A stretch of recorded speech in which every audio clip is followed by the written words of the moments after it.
Oras po sa ating lahat, ito ay explain ko mabuti ang itong gayuma na ihalo natin sa pagkain. Magandang oras sa ating lahat. Ito po si Nanay Maria Gonza. Ang aking Facebook account ay Suprema Nanay Maria Gonza, 274 followers. Ulitin ko po ang aking page sa Facebook ay Suprema Nanay Maria Gonza. Okay? So magandang oras po. Ito po ay maraming nag-order sa akin. Ngayon, ini-vlogs ko dito sa YouTube para malaman ng lahat kung paano gamitin. Ang paggamit nitong gayuma na ihalo sa pagkain, ang gawin po ninyo, lagyan po ninyo ito ng tubig. Punuin nyo ng tubig hanggang dito. Ngayon, kung gusto mo nang gamitin, saka ka maglagay ng tubig dito sa gayumang ihalo sa pagkain.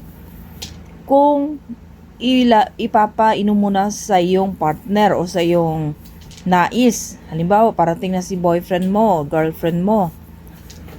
Maglagay ka na ng tubig dito, punuin mo na. Kailangan makababa dito ng 10 minutes to 20 minutes. 10, 15 or 20 minutes na nakababad ang tubig dito sa gayuma na may orasyon.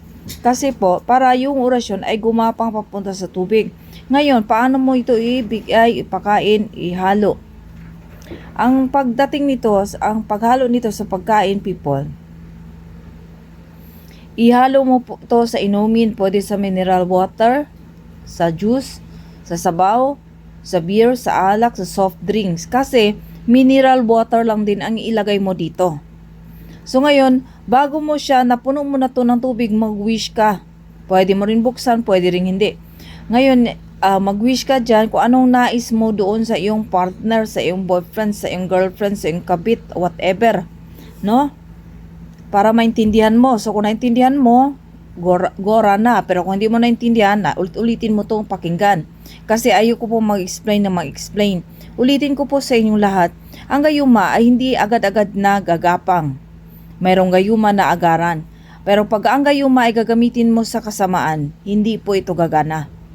Kung ang gayuma na to ay gamitin mo lang sa kabutihan para hindi ka layuan ng iyong partner, asawa, whatever, gagana ito na mabilisan. So, kung naintindihan mo na ang explanation ko, gawin mo na. Maraming salamat at God bless you. PM na lang po sa mga interesado dito sa gayuma na ihalo sa pagkain. Ito naman po ang gayuma na to ay hindi po gamitin mo sa kabutihan. Pwede rin nyo sa negosyo. Ipatak mo rin to sa mga pagkain mo, sa mga ulam, no? Di wala namang lasa po ito.